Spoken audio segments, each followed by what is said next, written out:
Welcome to Thriver TV, the place to break free from narcissistic abuse with quantum tools and understandings. And today we've got a very special episode because this is a first ever Thriver TV with my son, Zac. And for those of you who don't know Zac, Zac is my son and he is also the CEO of MTE. So welcome, Zac. Thanks, Mum. It's so great to be here. It's so great to finally be on Thriver TV, and hello. I know a lot of people have been asking for Zac, and he's finally doing it. It's so good. And we're both so excited about this episode because we're going to be answering your questions that were posted on Instagram and Facebook a few days ago about how to help your children heal after being through a relationship with a narcissist. And one of our beautiful Thriver members requested this show, so this is why we're doing it.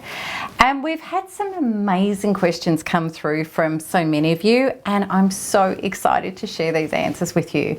Now, just before we get into this show, I wanted to quickly tell you that we are running my premier abuse recovery workshop in capital cities in Australia in early December, this December. So if you're an Aussie or you can get to Australia in December, I would love to see you there. So information and tickets can be found at the link at the top right.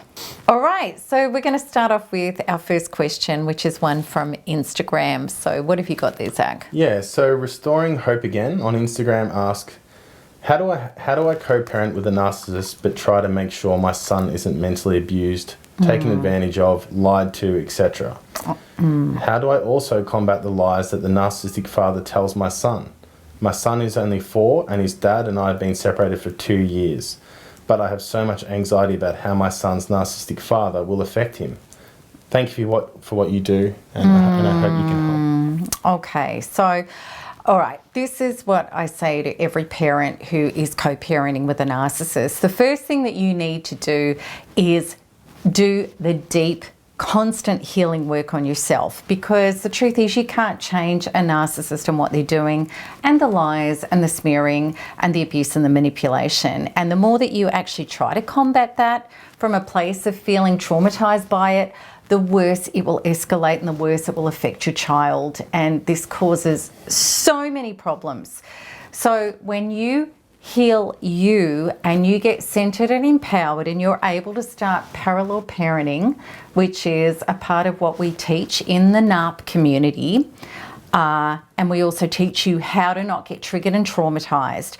You start taking your power back and you set a very powerful template for your child to follow your example. And even at a very early age, children follow this example powerfully. Our most successful parallel parenting people in our community are not trying to combat a narcissist on a head level and on a strategy level. They're actually healing and diffusing all of the triggers and the traumas within themselves so that you can be solid and centered and powerful for your child, regardless of what the narcissist is or isn't doing. So then what happens is the child will start feeling settled and calm, because where you go, they go. They will start to pick the difference, and they will start to, even at a young age, they will see who to gravitate to and who not to gravitate to, and the narcissist will stop the games. You will see that happen as well. So I cannot suggest enough. Look up parallel parenting and look at the NARP program. It's essential for people that are co-parenting so that you can do it effectively. I really hope that helps. Okay, so I've got the next question from Instagram. Karina Tarpi asked, so Zac's father was the narc whose covert abuse almost killed Mel, right? Has Zac forgiven his dad? Do you guys see him, or is he completely out of the picture? Yeah, so this is the important distinction to make. My father actually was not the narcissist who was in the relationship with Melanie. My father had a relationship with Melanie when I was very young, and they split up when I was 2 years old. Yeah. So, no, the narcissist that was the first relationship that Melanie was married to, we have no contact with, and yeah. Never will. Never will. Very happy for it to stay that way, actually. Yeah. So I hope that answers that question. And if I can just say, it wasn't quite covert, it was very overt. Very overt. But yeah, I hope that that's cleared that up for some people. But I will say though that even though it was Zac's stepfather, he did create a lot of smearing and alienation where I nearly lost Zac. So yeah, with that part of it still played out very powerfully. True, very true. Absolutely. Okay, so on to the next question. Okay, so the next question is from Facebook. Mari Angel asks, well, she says, thank you so much for this. Here's my question. My kids are 13 and 11 and they see their dad 2 or 3 times a year.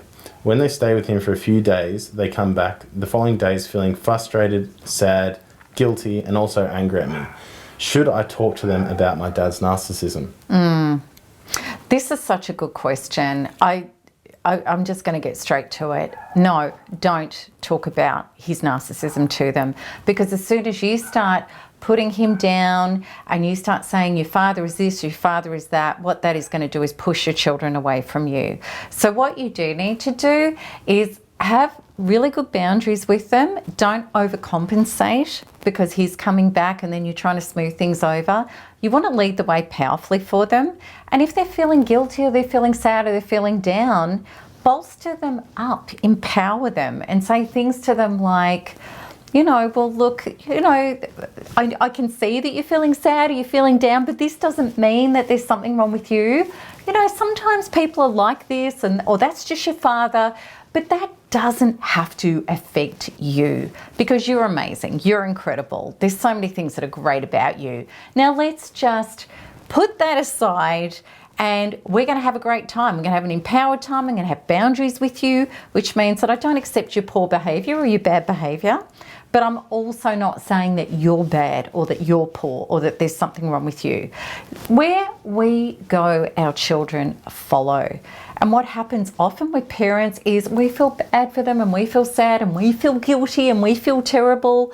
And all that does is exasperate and accentuate what they're feeling. We want our children to know they can feel empowered and whole regardless of what anybody else is or isn't doing or being. That's what we want to teach our children. That's what thriving and empowerment is about. I really hope that helps. Yeah, and if I could just say really powerfully what you're saying, Mum, like when you lead the way, like don't underestimate how smart your children are. When you're leading the way, when you're showing them how to be empowered, how to live your life the right way, and they see their father's behavior, they'll quickly see who's the right one, if you want to say right or wrong, but you know who's the person they should listen to. They're a lot smarter. You know, kids are very smart. I agree. Your kids are so smart and so intelligent. You know, they're not stupid. They gravitate to what feels good, what makes them feel good. If we're being victims and we're telling them how bad it is for them and how shocking it is and how bad the other parent is, you know, that's going to push your children away from you every time. More likely they're not going to believe you if you start doing that. It's so and they're going true. to side with the other one, I think. And it happens all the time. You know, that's how parent alienation sadly and tragically happens. I hope that can really help you.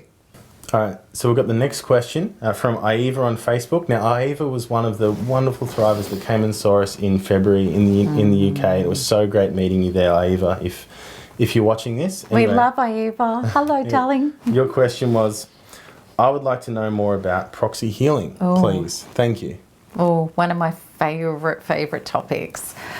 Proxy healing is something that NARP members can powerfully do, and it is phenomenal how powerful it is. Okay, so how it works is in quantum reality, how our belief systems about somebody affect them incredibly powerfully. And also too, we have the ability to work through, because we're all interconnected as one, especially with our children, whether it be a biological link or even in the case of an adoption, it's a heart link that is so energetically powerful. So where we shift our beliefs and our DNA to is where our children follow. So I actually used this with Zac, Healing by Proxy, and how it worked was Zac went through an awful phase in his life, in his teenage life, where he was on a self-destruction path, and we've talked about it quite a few times, and I was trying to lecture and prescribe and fix and force him into shape. And the more I did that, the worse things got, which I know a lot of you parents experience with kids of all ages. When I finally let go and I knew the quantum truth, I have no power to change anybody else. I only ever have the power to change me. I went inside myself with quantum freedom healing with NARP, and I found all of the traumas relating to my trauma about him. And I shifted and I shifted and I shifted and kept bringing in source until I came into source truth, which is that Zac has an inner being that can awaken into his power and health. That's a source truth. And when I had hit that place, my fear about him was gone, even though his circumstance was dire. I didn't know whether my son was going to live or die. It was that bad. Then what I did is I set the intention that I would work on his inner being through my inner being. And with NARP, we can do that. And how you do that is you ask permission to his higher self whether or not I'm allowed to do that. And the answer that I got through muscle test, you can do it through intuition, was a yes. So I got to work on that. So through my body, I was able to feel his internal trauma, shift it out and bring in source.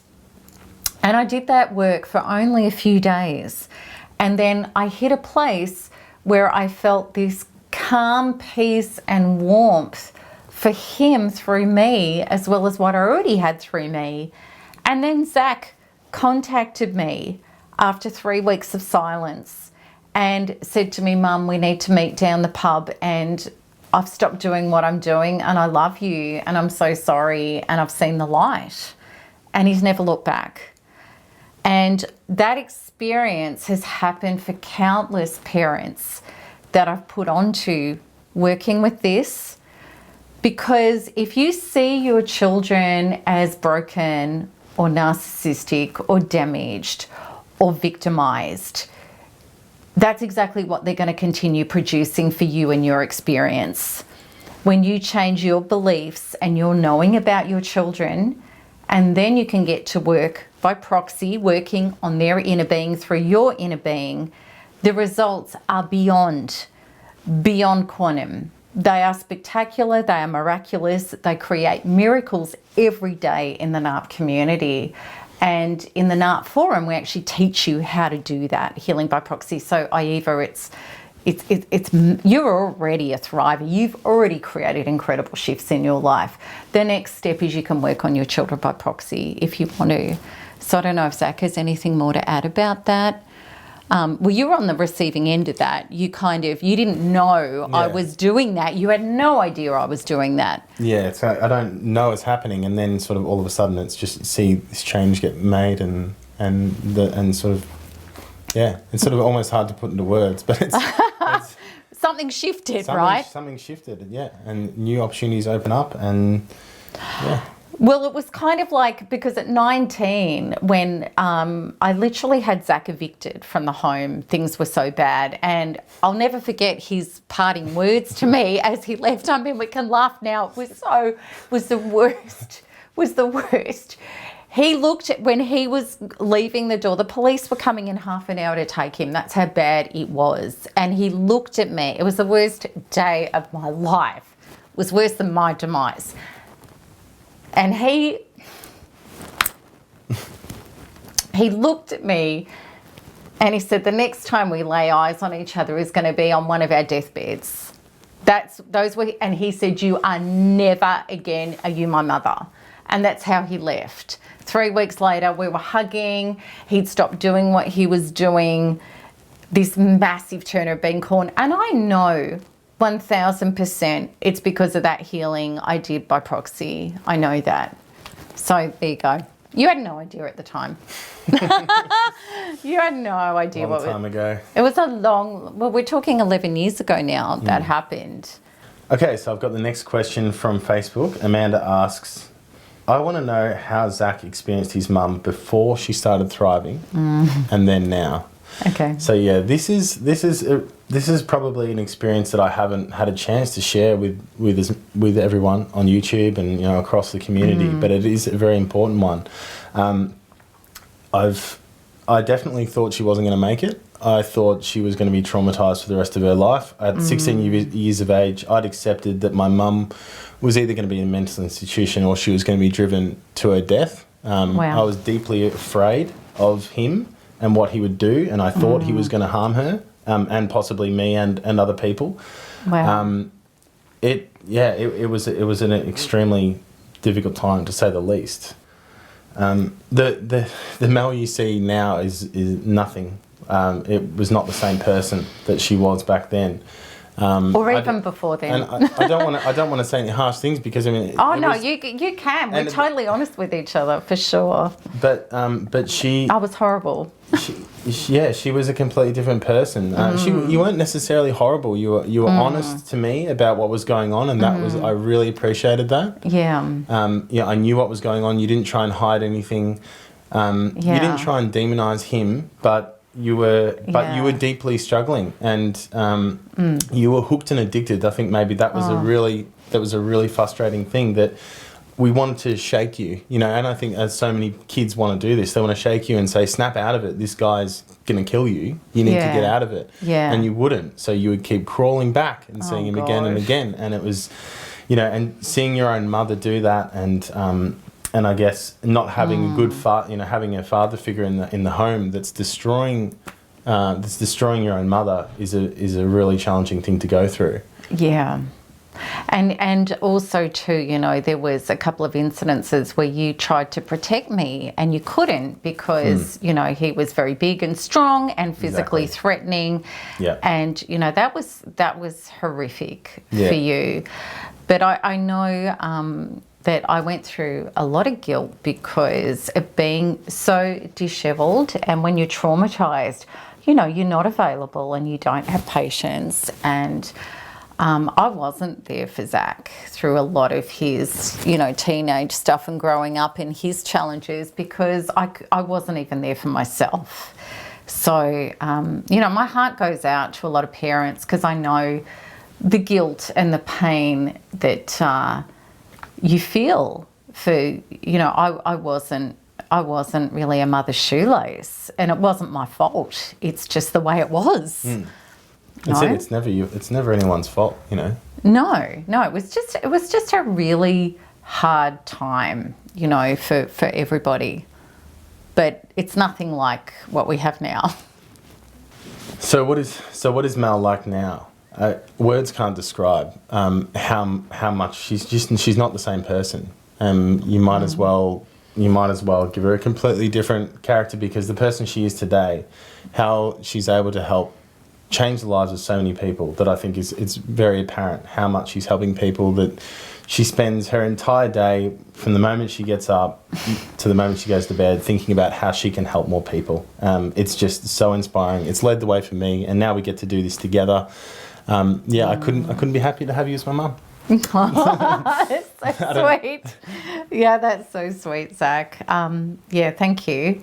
Well, I know that, you know, the Thrive Away and releasing trauma and bringing in source, we literally rebirth. We become a new and a true self. So, quite frankly, I don't even recognise the person who I used to be. I'm happy to be a completely different, evolved, forever evolving being, because, oh gosh, who I wasn't working.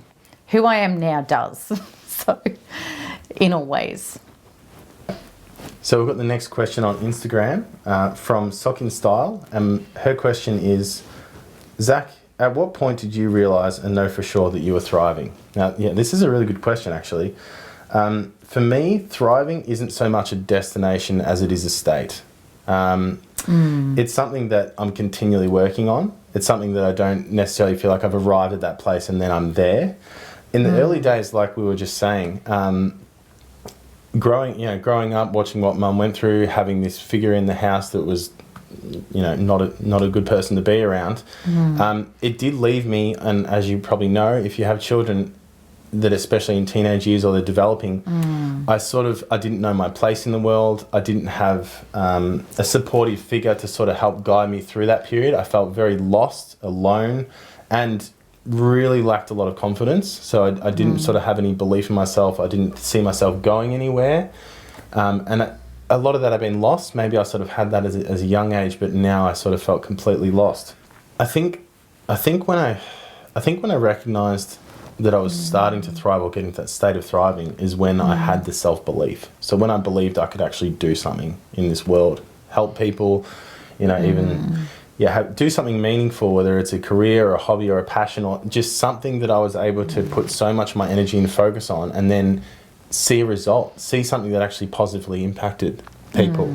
So, the work that I'm doing at MTE, the things I do, how I can help people, that to me is thriving. That to me is living the life that I want to live. And it's really getting back to that believing yourself, putting yourself into something that you're passionate about, and then seeing the end result that comes from it. If I can just add there, a long time ago when I started doing the quantum inner shifts on myself, I set the intention that any shift on my trauma would be passed on to Zac.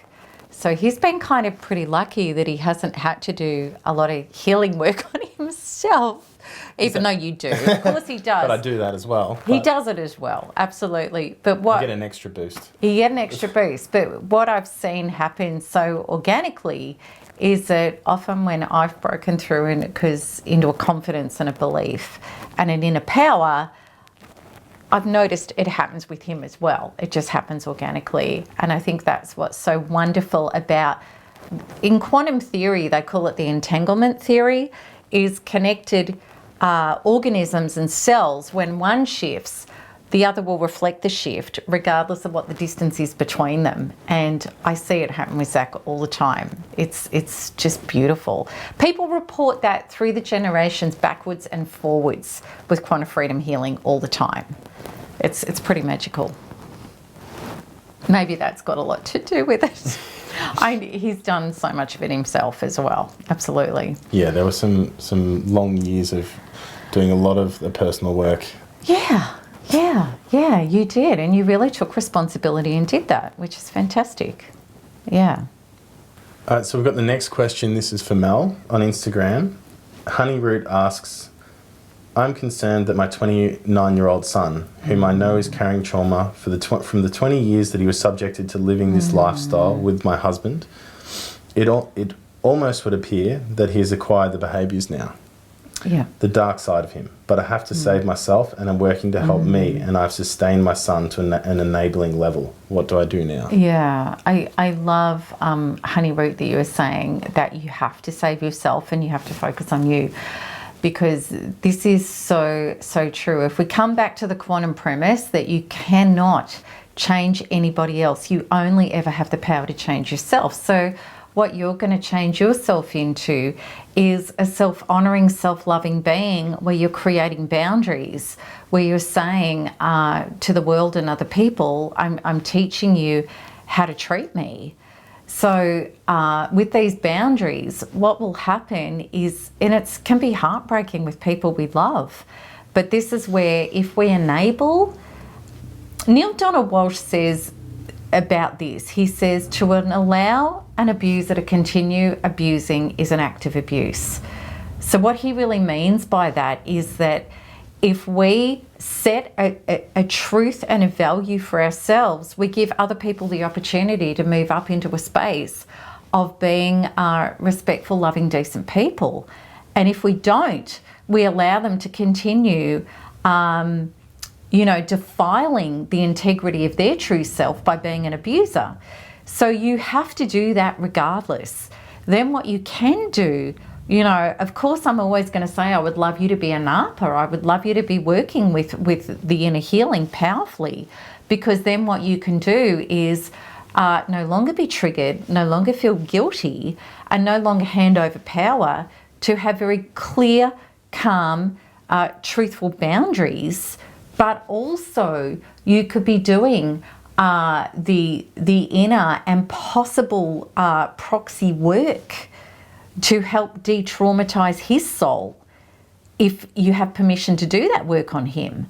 So there's a lot you can do, but you cannot keep going the way you are of enabling him, because everybody loses. You lose, he loses, your life and the things and missions and people you love lose as well. I hope that helps. Okay, so we've got the next question from Instagram. Sokel Sa asks, I would love to hear from Zac how he felt when he was in the throes of narc abuse, and how he translated that hurt into his own life, and then what prompted him to start making different decisions and start his healing journey. This is a really good question. Thanks for asking this. There was sort of a period, like we spoke about before, the period before Mel had sort of accepted what she was going through and turned inward to start healing herself. Before she did that, she was really difficult, honestly, difficult to be around. I sort of had to separate myself. I had to shut myself off. I tried to sort of, I didn't really know boundaries very well back then, but I was trying to just separate myself, go about my own thing. I was in university. I was trying to study and just, sort of make my way through the world. But when Mel finally turned inward and sort of accepted the journey and started going through it, we connected. And I could see the change in her. I could see that she wasn't going to go back to him. And that was maybe that was part of the frustration that I was hanging on to. When she'd finally let go and when she'd finally turned inwards, taken responsibility for what she was going through, I started to see my mother as a role model again, and we started working together, and we would, we would talk about like workshops or books I was reading, and we spent a lot of time together, really working on things together. And I think if I can I would do healings, because before then I used to hide things and I used to say, no, everything's fine. And I thought that was the right thing to do. But he wasn't stupid. He knew I was lying to him. And then when I just came out and I just went, you know what, I'm broken and I need to heal. And I was very vulnerable and honest with him. And I'd say, Zac, I'm going to go and do a healing. You're probably going to hear me wail and cry and do all sorts of things. But it's perfect because I'm getting my trauma out because I have to get better. And rather than him being really distressed and disgusted by that, I know it gave him a lot of comfort. It was inspiring. Yeah. Yeah, and it really gave him permission to be real with how he was feeling and to share that with me as well. So we really came together in this authenticity, which helped us both so much. Absolutely. Yeah, it was a powerful time. And well, this was your question. I'm sorry, I didn't want to hijack that. Was there anything more you needed to add? No, just to reiterate the honesty, I think it's just so important. Don't hide anything away. It can depend maybe if they're very young. There's certain details that obviously you wouldn't tell a very young child. Yeah. But, and you don't have to tell them everything, but don't say everything's okay. I think that sends completely the wrong message. Gosh. Be very honest, open, be vulnerable. And I think your kids will gravitate towards you and they'll be inspired by that. All right, so our next question from Facebook. Gillian asks, how can I connect with an alienated 20-year-old who's convinced I've traumatised her? She tells the same to her siblings. Although away at uni, she's still a flying monkey. It's heartbreaking. Yeah, Gillian, this happens all the time in the community, and it's one of the things that I really adamantly want to reach out to parents to help you with, because I can't imagine it nearly happened to me. I can't, Anyway, Gillian, I just want to tell you, you have to heal. Quantum law is this, so within, so without. The trauma of being alienated, if you can't up-level and get yourself free of that in the inside, you're going to keep receiving that from the outside. That's the bottom line. And this is what happens with so many parents in this community that have been alienated. When they heal, when they release, when they be able to come to peace, regardless of what's happening out there has to shift to match in there. It happens all the time. And the other thing about this is when we have the injustice of persecution and being smeared and set upon, That's a huge, huge trauma. When that all releases and that all goes, this will never be about convincing her that you're right and that he's wrong, or convincing her about how you've been traumatized and brutalized. That's not what you're here to convince her about. You are here to become love and let go of trauma and be able to allow the space and the love for her to move back into your life. We have had people in this community that have had 5 generations of dissension, fractures, decades, who have healed. One family, 5 generations had been shattered and alienated, and all came back together because one person in those 5 generations, and she knows who she is, and she'll be watching this, she watches every episode, did the profound healing within her being to become love and feel and heal and know the family is love. They all reconnected. I promise you it's the only way. I really, and the thing is, you know, there is no guarantee that that would happen, but there is the guarantee that if you do the inner work, the pain and the trauma will be gone.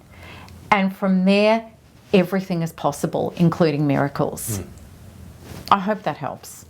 I've really enjoyed doing that with you, Zac, and I don't think this will be the last one we do.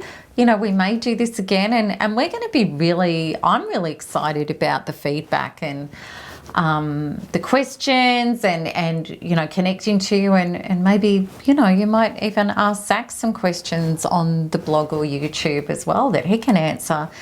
So thank you so much for sending in your questions. It is my greatest heart desire that we can help you. I am so passionate about our children and our future generations. It's a topic so dear to my heart. I always get emotional when I talk about all right. It's okay. I always do. This is the only thing I go, oh my God. So, but you know, it's huge for me, and I know it's huge for you too.